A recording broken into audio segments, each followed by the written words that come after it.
Thank you. No, but the better puncher, and get tougher all the way around. And those are the two keys. I'll leave you right there. Thanks, sir. I'll talk to you before you leave. Okay. Okay. But like I said, with that being said, we were definitely ready for the fight, and I think it's unfortunate, man. I mean, as a man, I feel bad for his family. I feel bad for the quote-unquote the alleged victim. But it's just a crappy situation, especially we were ready to go to war. And I think the ticket sales reflected, as you guys can look at the crowd right now. So. Do you feel bad for him? It's kind of like I can't say that because there's another victim that we don't know. You know, an alleged victim. We don't know any of that yet. So I feel bad for the situation. I can't be like, oh, well, it sucks for Victor. How about this other person that supposedly something terrible happened to? You get what I'm saying? So it's kind of hard to say. I feel bad for the situation. I feel bad for myself because we got ready for this fight. We were prepared, and then it all falls through. I feel bad for the fans because the fans came to see a real fight, and it was going to be a real fight. Yes, Victor may have some shortcomings, but like I always say, it's up to me to prove those. It was up to me to go in there and prove those to him and prove that to the world. But it was just an unfortunate situation, man. And how do you feel today, right now, knowing like, you know, today's fight night and then... It sucks. The time went by a lot slower. But the good thing, on a good note, though, I heard Brandon Rios talking some stuff, and so we posted something on social media, and the fans enjoyed it. If Brandon's game, I'm game. Let's get it on. Let's make it happen. Might as well finish off this year, you know, with a great fight for the fans. That's not a disrespectful take on Brandon. I think he's a great fighter. I think both of our styles fit well together, and I think it'll be a great fight, a great Southern California fight, and the fans will turn up for that fight. So, again, I don't want to come off like, oh, I'm calling people out, this and that, but I think it's the fight that needs to happen. Did they try to make replacement for you, and if so, what were the options, if they mentioned They did try, but at this stage in the game, it's kind of hard to find a replacement, especially for someone like Victor.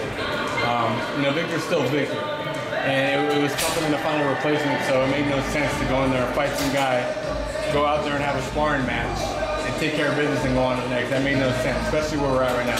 It makes more sense to go back with the team, reevaluate who's out there, and then take on whoever wants to get it. And I have a strong feeling that Rios is going to want to do it. In a situation like this, just for fans understanding, what happens in terms of purses?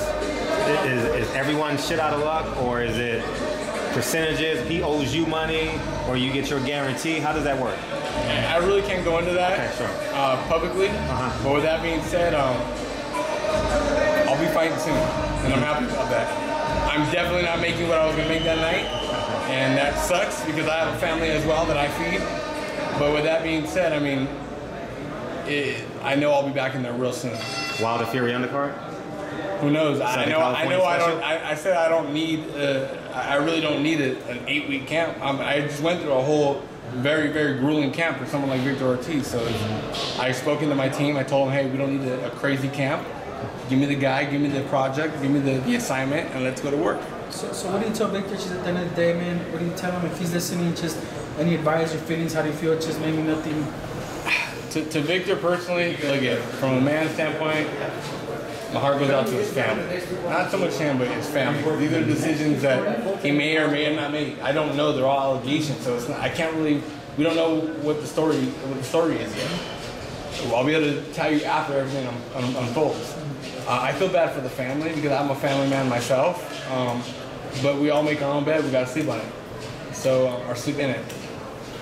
That being said, I'm disappointed in the fight game. Yeah, I'm disappointed because this was a fight that was going to really attract a lot of people, and I think the fans knew that. Do you believe in Murphy's Law, being that Victor's history? I'm pretty sure you've thought that on your own, but negative plus negative equals negative, positive plus positive equals positive. I'm not saying the rape allegation was a negative. I'm just saying, but just bad things happen, continuously happen in Victor's life. I don't want to say. Or negative things. There's things that you got, things that you can control, certain things that you can control as a man, and I think maybe he needs a better understanding of that. You know, look at Broner. I mean, he definitely really was kind of going off on the deep end, and I think he's kind of reeling himself in a little bit. So I don't know Murphy's Law, yeah, especially when it's not against my Rams, you know what I mean? I don't believe in that, but with that being said... yeah, I had it for about 10 years, though. Yeah, and I'm a true fan. I've been around since day one. Oh, Jim Everett. Jim Everett, Chris Henry Everett, Miller, Kevin Green, those guys. Hey, Chris Everett. Jim Rome. Yeah, I remember that. But with that being said, I'm an OG fan. I'm not one of these fake bandwagon fans. Whatever, there's plenty of room, guys. Come aboard, but...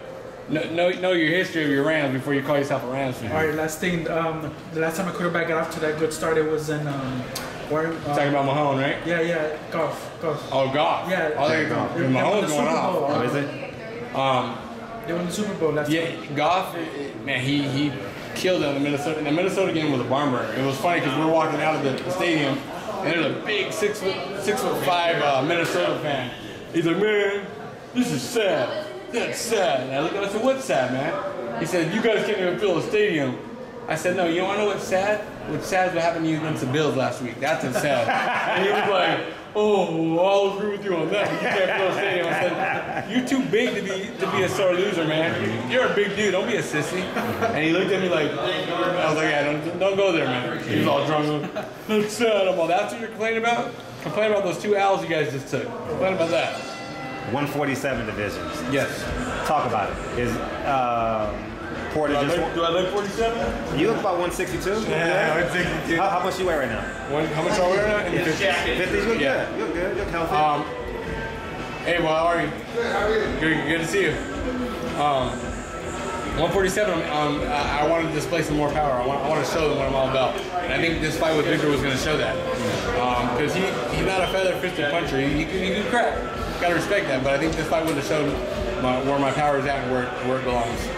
Who's the top 2 in the welterweight division, would you say? Top 2 right now? Yes. Earl Spence. I think he runs the table at 47 right now. Mm-hmm. As far as accolades go. Mm-hmm. And then resume-wise, I mean, look at Danny's resume. Look at Sean Porter went in there and did what he had to do. I mean, I know you guys want to go to Terrence Crawford, but again, Terrence did good against Horn and coming up to 47, and he has a fight against Benavidez, I believe. 13th. Coming up soon, which that should be a pretty good fight, but I'm going to lead towards Terrence, given his boxing IQ and what he possesses in the ring. But I think 147 is a very intriguing and a fun division right now, and one that I can't wait to get involved in. What belt would you want to go after? The green belt, WBA, IBF? To me, I want to go around. I want to go after the toughest challenge. I've never had the opportunity to say, oh, I want this guy. I'm going to fight that guy next.